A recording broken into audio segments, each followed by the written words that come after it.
I want you to try a visualization exercise with me. Seriously, humor me for a second. Just close your eyes. I want you to picture a military raid, a high-stakes special operations extraction in a hostile city. What does that look like in your head? Oh, I know exactly where my brain goes. Right. You see boots kicking down doors, you hear glass shattering, people screaming, maybe some urgent radio chatter. A breach charge blowing a hole in a wall. Exactly. It's chaotic, it's loud, and it's, incredibly cinematic.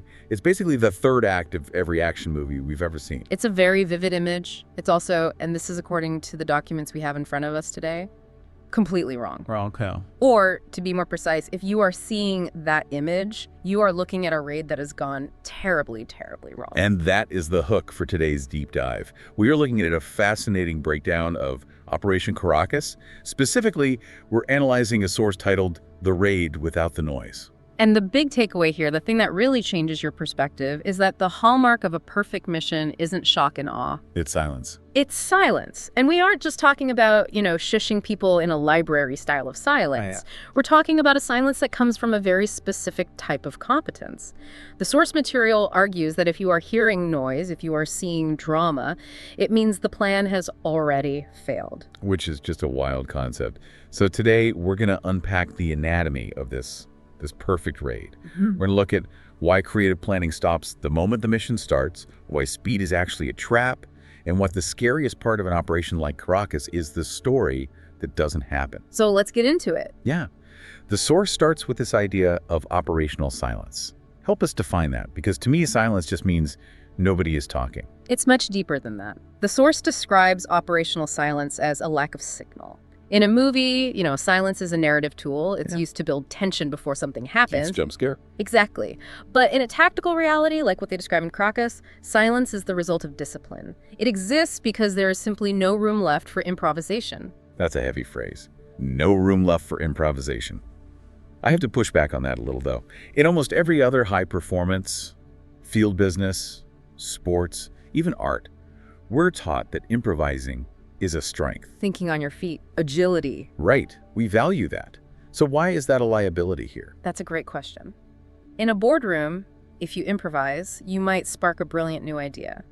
In a raid, if you improvise, you introduce variables that nobody else on your team expects. The source makes this really critical distinction between the planning phase and the execution phase. Before the raid, absolutely, there's debate, there's strategy, people argue, that's where the creativity happens. But once the clock starts... Once execution begins, the operation stops being intellectual. It becomes mechanical. It's mechanical. It's procedural. That implies the operators aren't really making choices anymore. They're just functioning parts of a machine. Precisely. And that's what protects them. If you are improvising during a raid, it means you've hit a problem you didn't account for.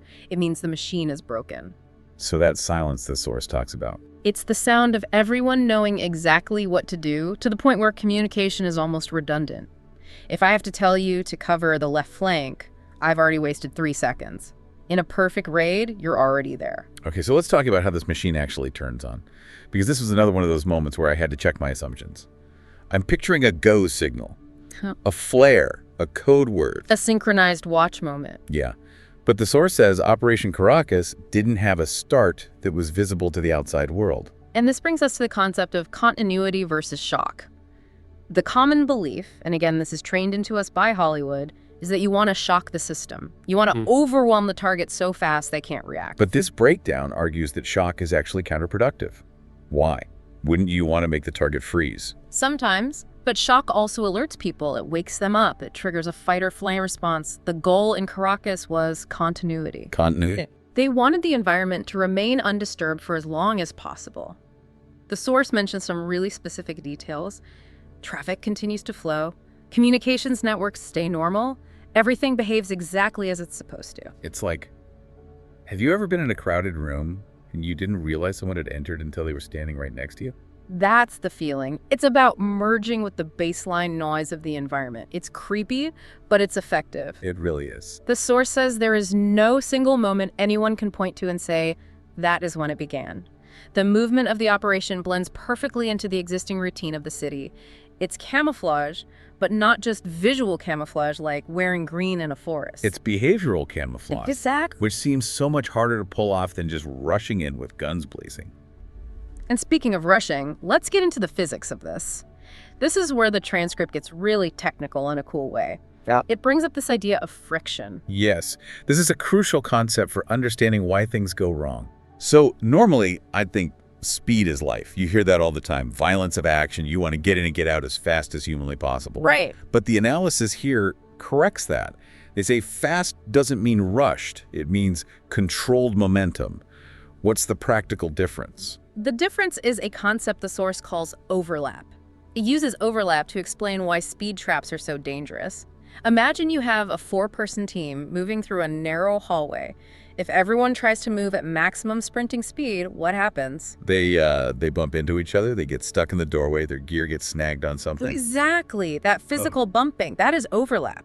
And overlap creates friction. Friction slows you down, but more importantly, friction creates visibility. How so? It creates noise, it creates confusion.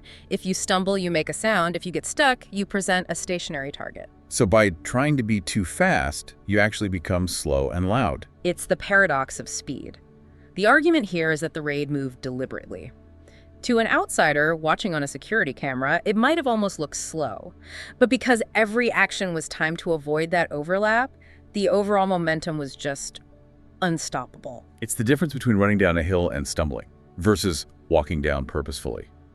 The stumbling person might be moving faster in moments, but they're out of control. And out of control leads to visibility. And visibility gets you killed, or at the very least, it blows the mission. This concept of visibility connects perfectly to the next section, which is about containment. The source notes that in hindsight, looking back at Operation Caracas, it looks uneventful. And I love this quote, "Confrontation creates witnesses. Witnesses create narratives." That is a profound insight. And honestly, it applies to crisis management in the corporate world just as much as special ops. Oh, for sure. The moment you have a confrontation, a gunfight, a chase, an explosion, you have created a story. People see it, they record it, they tell their friends, and suddenly you aren't controlling the narrative anymore. The world is. So the goal isn't just to win the fight, it's to prevent the story from even starting. Exactly. The operation prioritized containment over confrontation. The source lists 3 types: containment of space, containment of information, and containment of reaction. Let's break those down.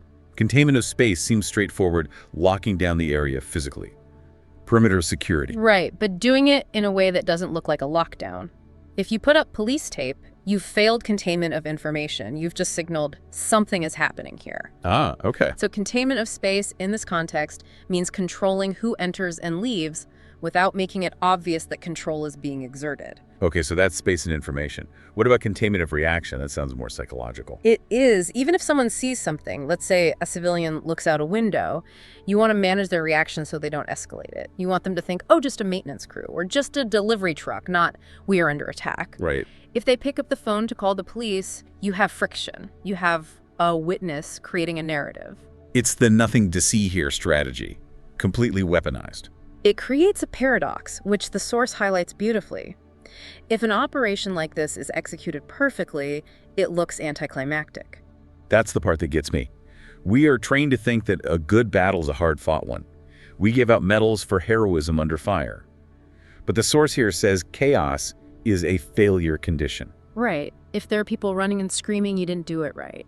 In Caracas, they avoided chaos not by dominating the enemy with superior firepower. But by timing. They were simply where the enemy wasn't, or they moved through spaces before a reaction could even happen. It's about being a ghost, not a gladiator. I want to circle back to something you mentioned earlier about the mechanical nature of this. The source has this section on decision-making that I found really counterintuitive. It says the most important decisions were the ones that never needed to be made. This is one of my favorite points. We often hero worship the commander who makes a brilliant split-second decision in the heat of battle to save the day. Right, the cut the red wire moment. Abort, abort. Yeah. We love that drama. But this source argues that if you have to make that cut the red wire decision, your plan was flawed to begin with. In a perfect raid, there are no last-minute reroutings. There are no emergency extraction calls. There are no aborted sequences. So a boring radio channel is the sound of success. Yes. Every time a commander didn't have to get on the radio to give a new order, it meant the plan was still holding. It meant the machine was working. The silence on the comms is the proof of control. The intellect in the planning phase was so thorough that the mechanism in the execution phase didn't need any new input. You've got it. Which brings us to extraction. Right, which the source calls the most dangerous part of any operation. Why is extraction so much harder than insertion? You've got the target, or you've done the job. Yeah. Shouldn't leaving be the easy part? Usually no, because the element of surprise is a decaying asset. By the time you're leaving, the enemy has usually woken up. The system has realized there is an intruder. That's when the chase scene happens in the movie. The sirens start. Exactly. But in Caracas, the extraction was described as simply quiet. And the source is very careful to say, not because it was easy. They emphasize that. Never easy, no. The logistics of moving a team and a target out of a hostile city without raising an alarm are nightmare-level difficult. But it remained unnoticed. Which brings us back to that word, control. Unnoticed extraction proves that the operation never lost control of the timeline. They dictated when the event started and they dictated when it ended. The enemy never got a vote. That is terrifyingly impressive. To deny the other side even a chance to react. It's like playing a game of chess where your opponent doesn't even know the board is set up until you say checkmate. It is, and it leads to the aftermath. The source talks about the silence of reaction. Yeah, this wasn't just about the noise of boots on the ground. This was about the political fallout. Or the lack thereof. The source points out the absence of immediate emergency meetings. No urgent condemnations from foreign governments, no cascading military alerts in neighboring regions. Why does that matter so much? I mean, obviously you don't want to start World War III, but why is that a specific metric of the raid's success? Because you can have a successful raid that still makes the news, but then you get into the distinction the source makes between success and victory. Okay. It draws a really sharp line here. Success is tactical. Did you get the guy? Did you secure the package? That's execution. Victory is strategic. Victory is about the consequence. So you can have success, you blow up the building and get the target. But if you start a war in the process, you haven't actually achieved victory. Exactly. If you get the target, but you destabilize the region or lose political capital or unite the enemy against you, that's a tactical success and a strategic defeat.